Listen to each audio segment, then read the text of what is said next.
Well, seen any good movies lately? Well, we hope you have, because the 89th Academy Awards are once again upon us. And like most years, fans, critics, and Hollywood insiders are divided over which nominees are deserving of hoisting that coveted award. But here's something to think about. Although we like to think that films are judged primarily on their artistic merit, political considerations and marketing often play a big role in determining who actually goes home with Oscar. VOA's Penelope Poulou has more on that. City of stars, are you shining just for me? Damien Chazelle's nostalgic musical La La Land is considered by many the inevitable winner at the Oscars. The film offers a tribute to Hollywood musicals, has great cinematography, good music, and a tear-jerking story. But is the film really worth all of its 14 nominations? A number equal only to two other movies throughout Hollywood history, the 1950s drama All About Eve with Bette Davis, and James Cameron's 1997 Titanic. All right, open your eyes.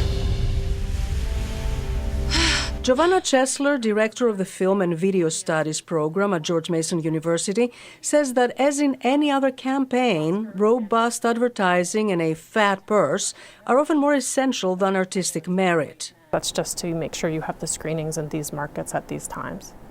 So there is a big machine, a PR machine that has to be in place for the nominations to come out. A filmmaker herself, Chesler says she has renewed faith in the Oscars because this year there are more nominations for minority films and actors.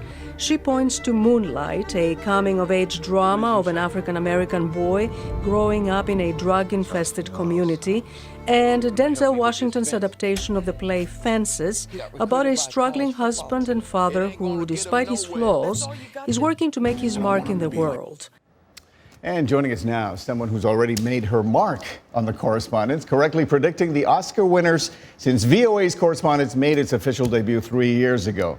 That distinction, of course, belongs to our very own film and entertainment reporter, Penelope Poulou. Thank you for joining us this week. And I should say that you have actually correctly predicted the Oscar winners for much longer than the correspondence has been on the air. That is true, but I try never to lose sight that things can go the other way. Yeah, you know? It could happen one day. They're going to come up to you and say, Penelope, you got it all wrong. Right. But before I talk to you about the picks, it's a very interesting report you just put out there, because essentially your interview, Giovanna Chesler, essentially said that winning an Oscar is a lot like running a political campaign. Absolutely. Explain. She said that, for example, she spoke about the documentary category. She started with that because she is a documentary filmmaker. And she said, just from the get-go, you need to spend $50,000 at least to prepare for screenings in targeted markets, to get the word out. And that doesn't even involve having the big billboards on the buses and the ads on TV,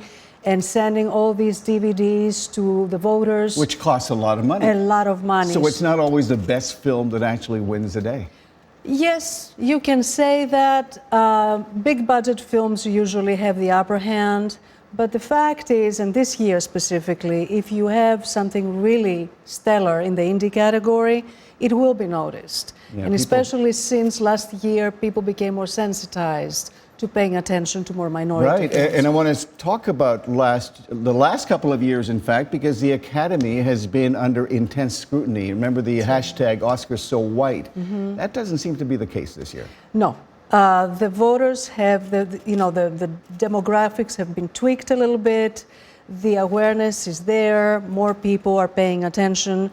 And this is why it's a toss-up this year, because we may see actually the pendulum going the other way completely when a voter has to tackle with Academy members could actually vote on a political basis. Yes, and and say, with we their want to make a conscience, point. with their conscience. They may say, well, yeah, this is big, this is important, but have I paid enough attention to that one? Because there's a lot of very key nominations going to prominent African Americans. I don't want to go there yet, because speaking of politics, there's There's this Iranian director, Ashghar Farhadi, whose film Salesman has been nominated for Best Foreign Film. Now, he's making a political statement this year, isn't he? He's boycotting the awards. He Why? said he's not going to be coming because of the travel ban, the executive order that Trump had signed, President Trump, I should say, and that, he said, although he would have special permission to come here, he refuses to do so, to make a statement. Because that ban he's from Iran. was taken down, which means he could actually show up, but he's decided not to. He is not coming, no. He has decided not to come.